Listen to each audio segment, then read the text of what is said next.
सभी भक्तजनों को श्री वृंदावन धाम दर्शन चैनल की ओर से प्यार भरा राधे राधे। जैसा कि आपको पता है कि मंदिरों की नगरी वृंदावन में एक से बढ़कर एक मंदिर है।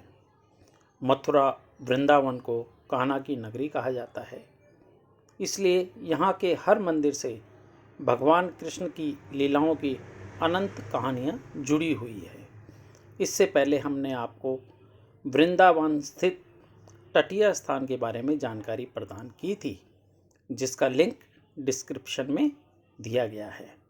इस बार हम आपको वृंदावन स्थित भगवान श्री मदन मोहन जी के मंदिर के बारे में जानकारी प्रदान कर रहे हैं। इस मंदिर को चटोरे भगवान श्री मदन मोहन जी का मंदिर भी कहा जाता है। वृंदावन के परिक्रमा मार्ग में श्री मदन मोहन जी का मंदिर स्थित है। यह मंदिर लगभग 515 वर्ष पुराना है। मदन मोहन जी की एक खास बात है कि यह मंदिर यमुना से 70 फीट ऊंचा और 70 फुट नीचे तक यमुना में इसकी नींव है। औरंगजेब ने इस मंदिर को कई बार तोड़ने की कोशिश की, किंतु वह इस मंदिर को तोड़ नहीं पाया। इसको चटोरे मदन मोहन मंदिर के नाम से भी जाना जाता है, क्योंकि मदन मोहन हर दिन नए नए व्यंजन खाने के लिए लालायित रहते थे और हर दिन सनातन गोस्वामी जी से कुछ नया बनाने के लिए कहते थे। इसी कारण उनका नाम चटोरे मदन मोहन पड़ गया। बताया जाता है कि बालक मदन मोहन ने अपना अभिषेक करने के लिए बोला। जैसे ही बालक का अभिषेक हुआ तो वे पत्थर में तब्दील हो गए।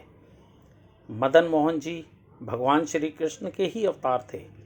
सभी मंदिरों में मंगला आरती हर दिन होती है, लेकिन मदन मोहन मंदिर में मंगला आरती केवल कार्तिक के महीने में ही होती है, जो कि अक्टूबर और नवंबर के बीच में आता है।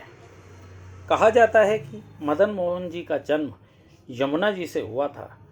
मथुरा में रहने वाली चौबे की पत्नी सुबह सुबह यमुना में स्नान करने जाया करती थी।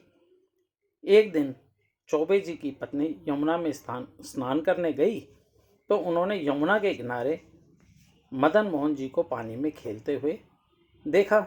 उन्होंने इधर उधर देखा तो उन्हें कोई भी नज़र नहीं आया। उन्होंने कई आवाज़ें लगाई, लेकिन उनकी आवाज़ सुनकर कोई भी नहीं आया। तब चौबे जी की पत्नी मदन मोहन जी को अपनी गोद में उठाकर घर ले आई। मदन मोहन जी ने चौबे जी की पत्नी से कहा कि मैं तुम्हारे साथ जा तो रहा हूँ, लेकिन जिस दिन तुमने मुझे घर से निकलने के लिए कहा, मैं उसी दिन घर से चला जाऊँगा।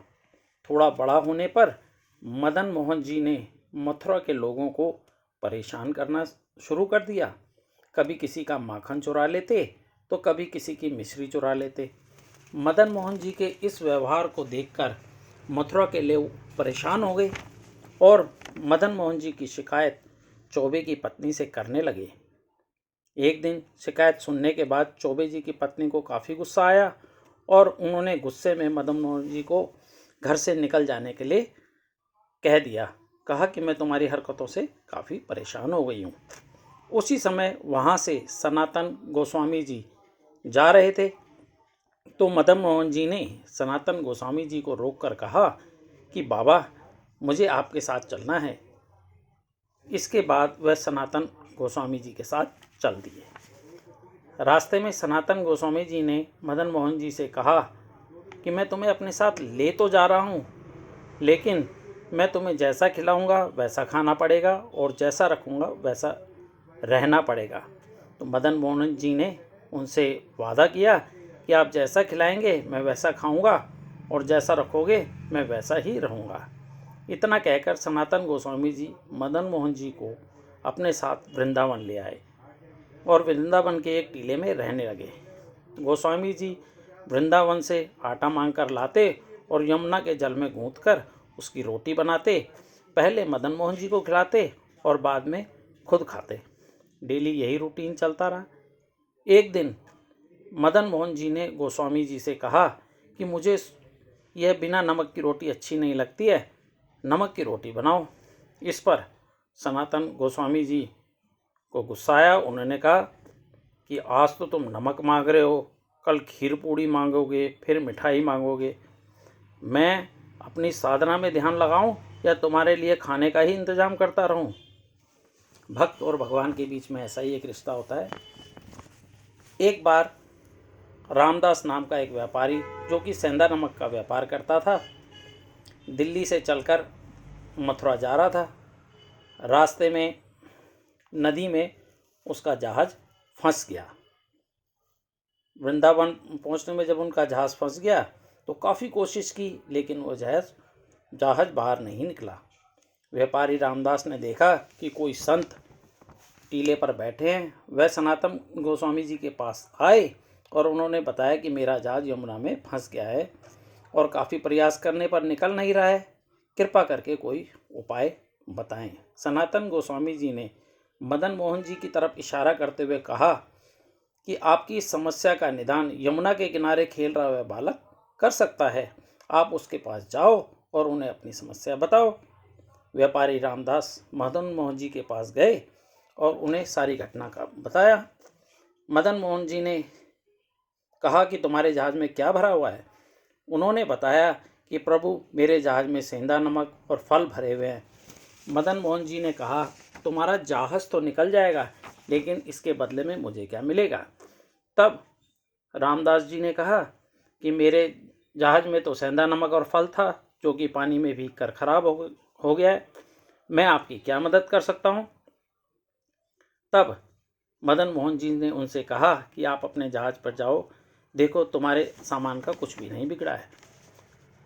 तब व्यापारी अपने जहाज पर गया तो उसने देखा कि उनका जहाज बाहर निकल चुका है। जहाज में देखा तो नमक की जगह हीरे जवाहरात, पन्ना, सोना, चांदी भरा हुआ था। यह देखकर व्यापारी रामदास लौटकर वापस आया और बालक के चरणों में गिर गया। इसके बाद उसी व्यापारी ने भगवान श्री मदन मोहन जी के मंदिर का निर्माण करवाया। कहते हैं कि औरंगजेब ने भारतीय संस्कृति को तबाह करने की काफ़ी कोशिश की और इसके लिए उसने मंदिरों को तोड़ने और उसमें स्थापित भगवान की प्रतिमाओं को भी तोड़ने की कोशिश की। इसलिए वृंदावन के भक्त श्री मदन मोहन जी की प्रतिमा को वहाँ से उठाकर जयपुर ले गए और बाद में करौली में उन्हें स्थापित किया। इसलिए आप जब भी श्री वृंदावन आएँ तो श्री मदन मोहन मंदिर जी के दर्शन जरूर करें। हमारा यह प्रयास आप सभी को कैसा लगा, कृपा करके कमेंट बॉक्स में लिखकर हमें ज़रूर बताएं और हमारा उत्साह बढ़ाएं, ताकि हम आगे भी इस प्रकार की जानकारी आप सभी तक पहुंचा सकें। आपने अभी तक हमारे चैनल को सब्सक्राइब नहीं किया है तो चैनल को सब्सक्राइब भी ज़रूर करें। हम भगवान श्री कृष्ण से प्रार्थना करते हैं कि वे आप पर अपना आशीर्वाद बनाए रखें तथा आशीर्वाद स्वरूप अपनी भक्ति आप सभी को प्रदान करें। राधे राधे।